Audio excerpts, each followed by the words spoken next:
Ahoy there, landlubbers and salty sea dogs! Welcome back to the Cruise Ship Safety and Security channel.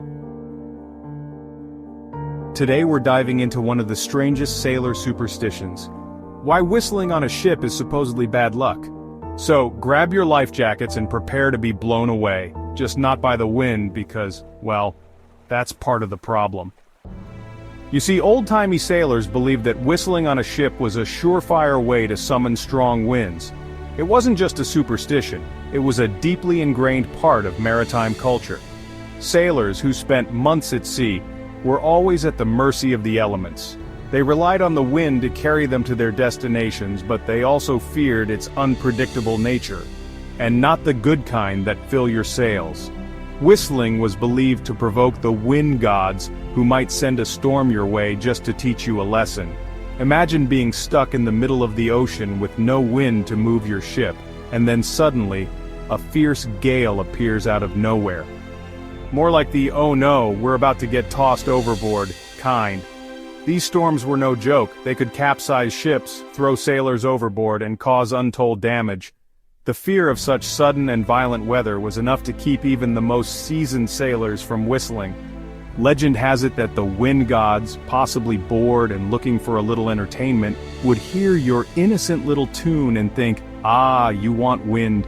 The idea was that these deities were always listening, always ready to respond to the slightest provocation. A simple whistle could be interpreted as a challenge or a request for wind. "Here, have a hurricane!" And so the sailors would find themselves battling against the elements, all because of a little whistle. This belief was so strong that it became a strict rule on many ships: no whistling allowed. The risk was just too great. Now, does whistling actually change the weather? No, unless you're some kind of mystical wind wizard. In which case, please use your powers responsibly. But the superstition wasn't just about the weather. Some believed that whistling on board was an act of defiance against the ship's captain, or even the sea itself. You don't control me, Neptune. And that's not the only wacky belief sailors had. The sea has always been a place of mystery and danger, and sailors spending months away from land developed some truly bizarre superstitions to keep themselves safe. Did you know? Bananas on board were considered bad luck? This belief was so strong that some captains would refuse to set sail if they knew there were bananas on their ship.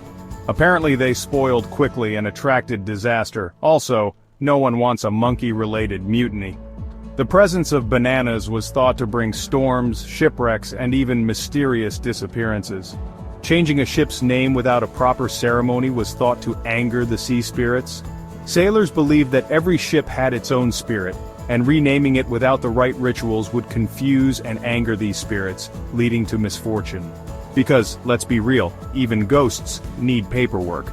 The idea was that the ship's spirit needed to be properly informed of its new identity to avoid any supernatural backlash. Having redheads on board was unlucky. This superstition was so ingrained that some sailors would avoid speaking to redheads before a voyage, unless they stepped on with their right foot first. This was believed to counteract the bad luck, making the voyage safe and successful. Which seems like a weirdly specific loophole, but okay. Sailors had many such beliefs, each more peculiar than the last, all in the name of ensuring a safe journey across the unpredictable seas. So John, can you tell us where these superstitions originated? Were they based on real events or just myths passed down through generations? Yes, no problem. Many of these beliefs trace back to early seafarers who faced unpredictable dangers at sea. They often encountered fierce storms, mysterious illnesses, and other unexplained phenomena. Superstitions were a way to create a sense of control over uncontrollable forces. Sailors would perform rituals, carry talismans, and follow strict codes of behavior to ensure their safety. So, what you're saying is, old-timey sailors were just as paranoid as my aunt when she gets a chain email? Did they really believe these practices would protect them? Yeah, pretty much. They believed that by adhering to these superstitions, they could influence their fate and avoid disaster. It was a way to cope with the unknown. Thanks, John. Now, believe it or not, these beliefs still exist today. Many modern sailors refuse to whistle on board. No way, mate. Last time someone whistled, we had engine trouble. Not taking that risk again. Okay, no more whistling. So, should you whistle on a ship? Well, unless you want some very angry sailors glaring at you, maybe keep it to a hum. Old superstitions die hard and no one wants to be blamed for a sudden storm, or an accidental summoning of Poseidon. Oh, that's my cue to abandon ship! Like and subscribe if you dare, and thanks for watching.